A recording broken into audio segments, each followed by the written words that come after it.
Welcome back to N2 the Chatterverse, where two gents share their 2 cents on pop media. I am Victor Dandridge, the hardest working man in comics. And I'm Bill, and I can't decide if the Force is with me or not. Oh, come on. The Force is with everyone. I don't know the phrase. Was it the Force is with you? The Force is with me? I don't remember what he says. I hate it with the Force. Is that what it is? The Force is with me? Yeah, that's what it is. It just says it so many times. And it you're just like, kind of becomes noise. will you just shut up? I would have shot And him I wasn't happy when he died. right? But still. He's one of the 2 that I was like, oh. Now, K2SO, I was actually very upset when he died, but. Yeah, because that was the only character you cared about in the whole thing. That's so true. Though, you know what? I wonder after watching like Andor season 2, if I go back and watch Rogue One, will I care about that? If it can pull that off, Andor becomes the greatest Star Wars presentation of all time, because we both know we did not care about Rogue One. Yes. But that is the perfect segue to talk about this galaxy far, far away that is about to be shaken up with a leak that the leader, and how long has she been in the core spot here? Oh, for a while. We're talking forever. Decades, right? Yeah. Kathleen Kennedy is allegedly retiring at the end of the year. Are we? Yeah, at the end of 2025. Okay. It was first announced by Matt Baloney, I want to say, with Puck. Gotcha. And then everyone picked it up from there. Of course. And he used to be with The Hollywood Reporter. Okay. And I'm a big fan of Puck. But it's a subscription. Like you can get it emailed to you, right? But to read the whole thing, you gotta subscribe. And I've subscribed for the last 2 years. I really like what they've got in there. Nice. And I don't subscribe to much. That says a lot then. And everyone picked it up, and then a day later, it was wait, maybe not. We'll see. Because Kathleen Kennedy turns 72 this year, and she's wanted to. At first, I thought it was spend more time with her husband, but she wants to work with her husband. Now that she didn't say what it was she wanted to work on. Okay. And it could be charity. Right. It could be their garden. I'm gonna ask a really bad question. Who's her husband? I want to say it's Frank Marshall. Oh, really? I don't know for sure. Okay. I mean, it's somebody industry though. Yes. Okay. Because I think that matters quite a bit when it comes to someone of that position making a sentiment like that. If it is someone that's in the industry, that's a very interesting sort of role. Yeah. And he'll be 79 this year in September. Yeah. So it could be that they want to go off and do other things, but also she sold her Malibu home. She's looking to get out of there. Apparently sold a lot of artwork also. Okay. So she's downsizing. Yes. Okay. So this could be, I mean, this could very well be a huge reimagining of who she is. Yes. Either for, we'll say, medical longevity reasons or for fiscal opportunity. Yeah, and also she's still going to be like producing. Okay. And she'll probably still be a producer on anything moving forward. Like for a while. Anything for Lucasfilm. Yeah. Okay. And I'm not, and I have no problem with that because she's produced a lot of stuff, and I mean, one hell of a producer. I think that's important to say too, loudly and proudly, because obviously she has been a figure that some people have not really enjoyed all the time. Right. I don't want to say controversial. I think that's too much weight, but like not necessarily everyone's favorite producer. Yeah, she hasn't made great decisions. Right. But she made some good money for them overall. Yeah, but also, the elephant in the room being that episode 7 made $2 billion, nearly $1 billion domestically. That's right. And it was downhill from there. Right. And now, when you can say, hey, I've made $1 billion on all my, on the average of all my movies, one of them being $400 million because it was just a train wreck. Right. That no one wanted to see, which was Solo. But everything else has made at least $1 billion. Whether or not you liked it, it doesn't track really record matter. speaks for itself. Yeah, it's there. But it's the diminishing returns aspect. I would liken it to Star Trek Mm-hmm. when they would come out with really good stories, but the unfortunate thing is that the fan base was dying off and less Yes. people were watching them. Right. So, and I'm not saying the last few with the next generation were great movies. They had interesting stories to them. They should have done better than they did. But it's once again, your fan base is literally dying off, Right. And you're Right. not bringing anything new in, Right. and you have to find a way to build that up. And there's some people that are very, when it goes back to Kathleen Kennedy, Mm-hmm. are very disappointed in her because she's made it more of a TV studio. But I mean, I get that, but there's also a value to that. I think one of the things that made Star Trek very functional for a very long time for building that fan base is the fact that you had regular appearances of characters through seasons, Yeah. like through TV. Like it was a very smart move. Yeah, but the cost. I can imagine. I mean, yes, because especially now that the production value Yes. of what they're doing is so much higher than Star Trek, like without question, absolutely. But I think the methodology has a sound model if that was her rationale. Like, we can spend the money because ultimately we will get it back over time. It's a hard sell for sure, but I think there's some rationale behind it. And if she is a controversial figure in terms of her leadership, I can see that. Like, because I'm saying this thing that you're like, I gotta wait though to really see the value of Yeah. it. And that's an interesting risk, Yeah, for sure. like knocked it out of the park with Mandalorian. Yep. No matter what anybody says about season 3, I don't really care. Right. I will agree and disagree on certain things. And Andor still didn't get the views that it deserved, but it was excellent. Absolutely. Critically. And then everything else is just kind of a dumpster fire. Like it starts out okay, Right. And you're like, and you're teetering, and then all of a sudden it just flips you off the back, and like, you're done.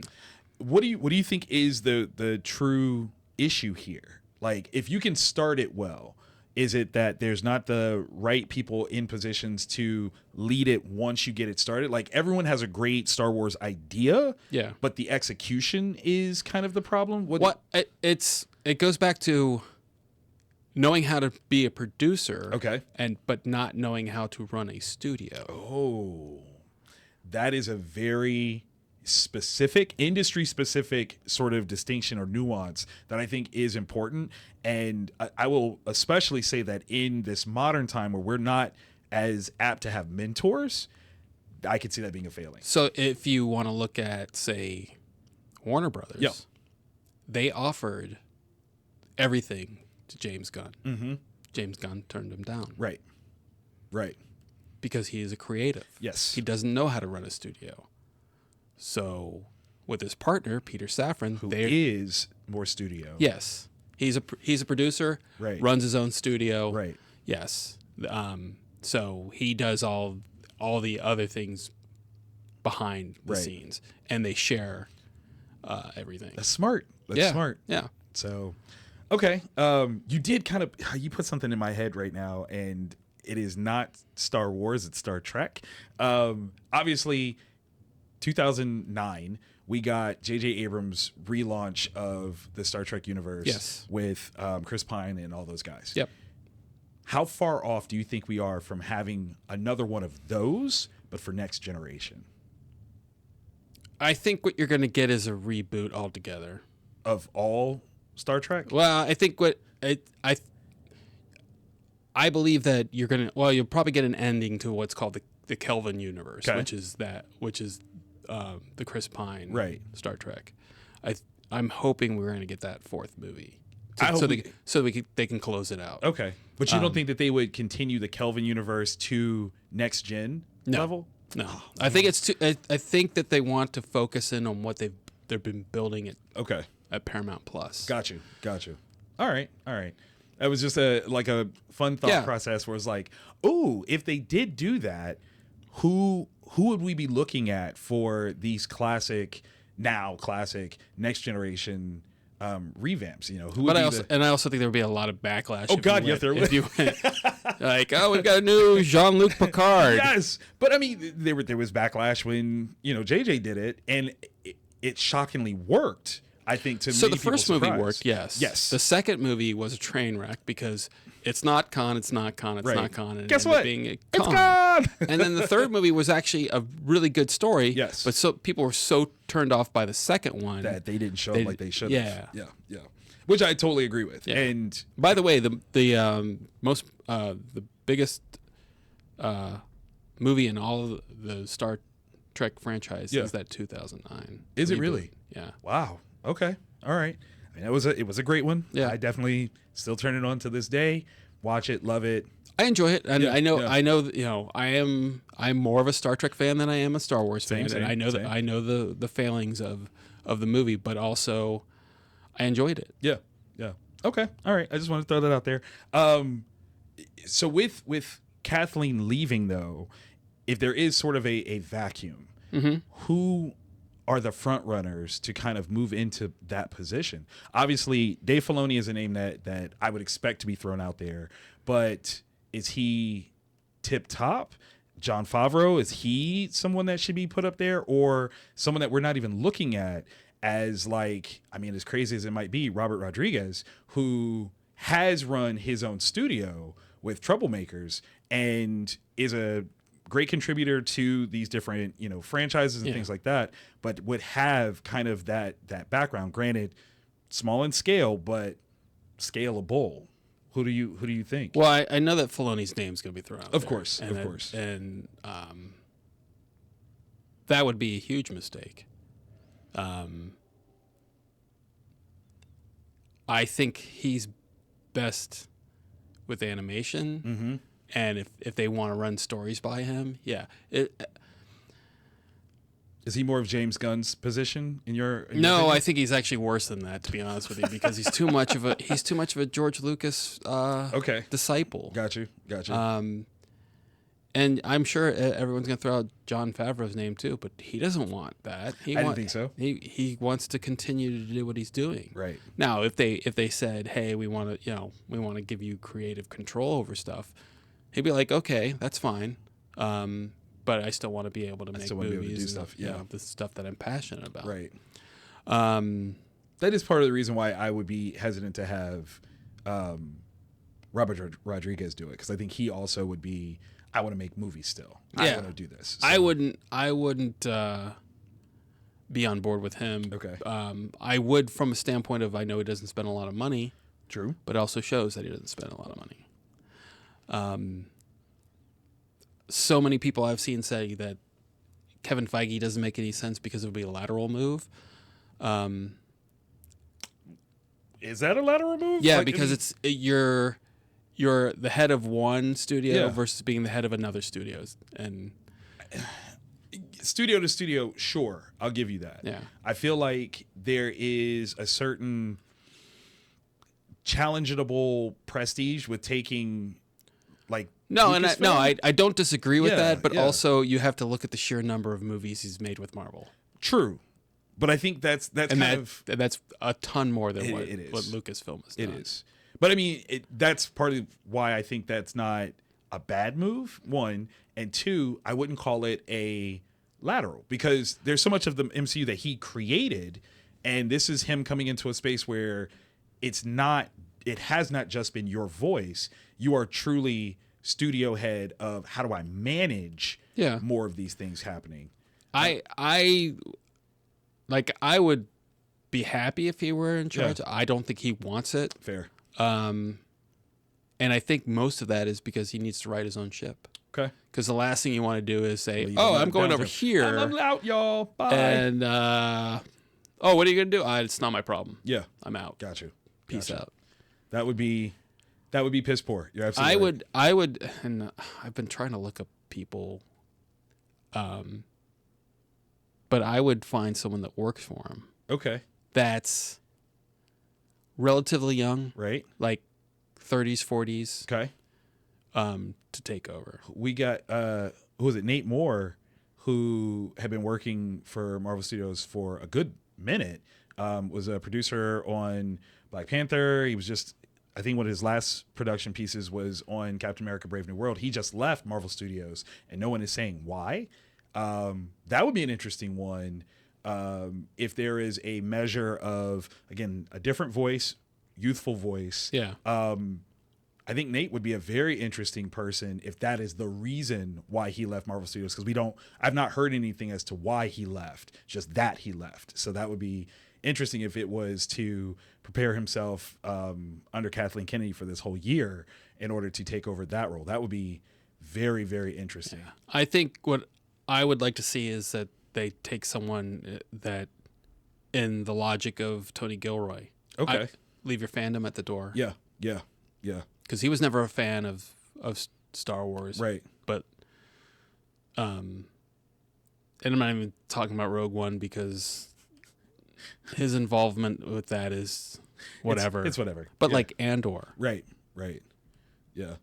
I think that works in a very smart way, because I think if you are the head of the studio, while you should be a fan of aspects, right, if you're too much of a fan, you create blind spots, and that is detrimental across the board. And like with Feige, he was on the X-Men stuff, right, and so he got a taste of the Fox, right, all the Fox stuff, and he worked with Sam Raimi too a little bit, didn't he? I thought or was he strictly? He worked with the Donners. Okay.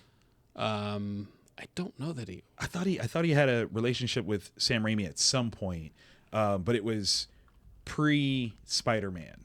But maybe I'm misreading that one, because I thought it was like the most interesting bit of it was that he had some experience with X-Men. He had some experience with Spider-Man. But when he, was made key head of MCU, he didn't have access to either one of those. And so he really had to leave his fandoms at the door, really.